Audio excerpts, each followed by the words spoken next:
Hello guys, नमस्कार। मैं हूं आपकी संजू यादव और आप सबके लिए बहुत प्यारा सा बहुत दर्द भरी गीत लेके आई हूं।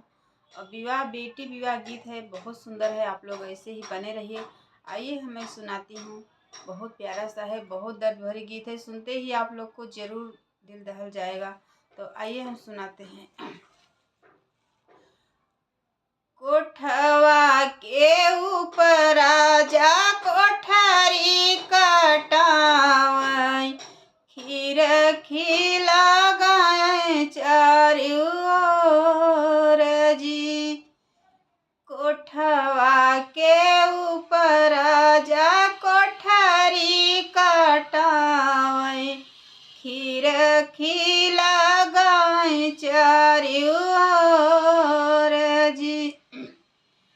खीर खी के आगे पीछे डोलै लाल सुगनावा, खीर खी के आगे पीछे डोलै लाल सुगनावा।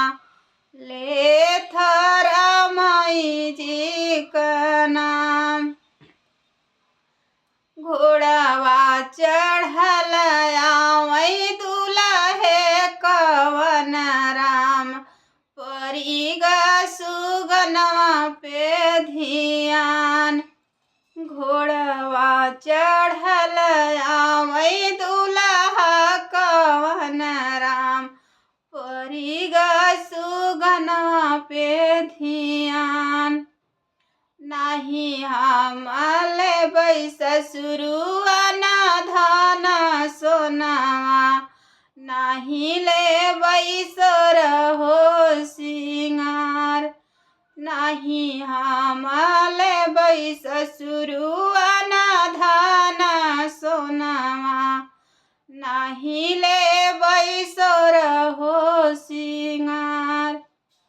एक हम लेबै ससुरु लाल सुगनावा, ले थारा माई जी का नाम।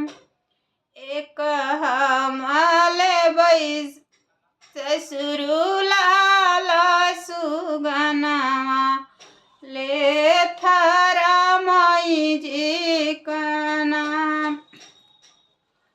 घोड़वा चढ़ल आवै सरवा कवन राम, घोड़वा चढ़ल आवै सरवा कवन राम। उलटी के दिहले जवाब, उलटी के दिहले जवाब। नाही हम देबै हो अनाथ, एक हम देबै मोरे जीजा अनाधन सोनावा, हम देबै सोरहो सिंगार।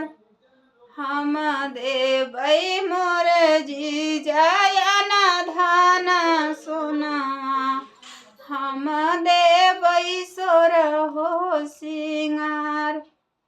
एक नाही देबै हो लाल सुगनावा, ले थारा माई जी का नाम।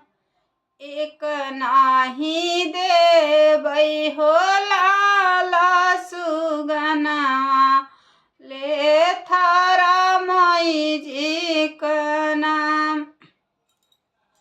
इतनी वचन दुल्हा सुनहि न पावै, घोड़े पीठी भय असवार।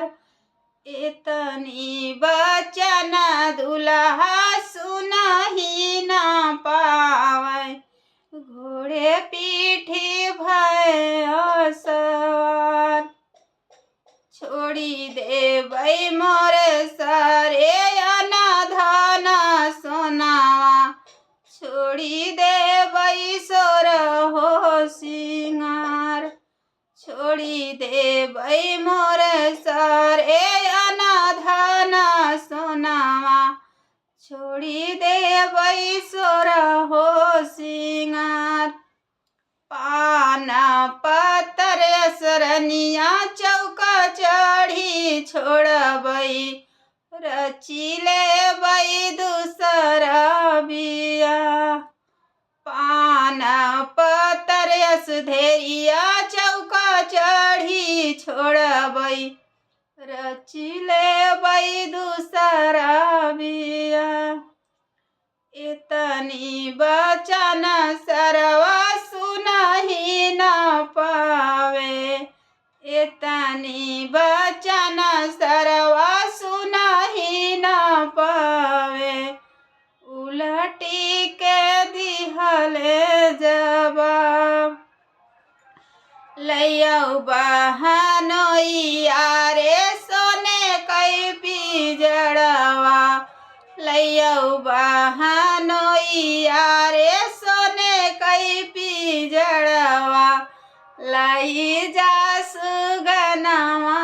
फसाई लइयौ बहनोइया रे सोने कई पिजड़वा लई जा सुगनवा फसाई।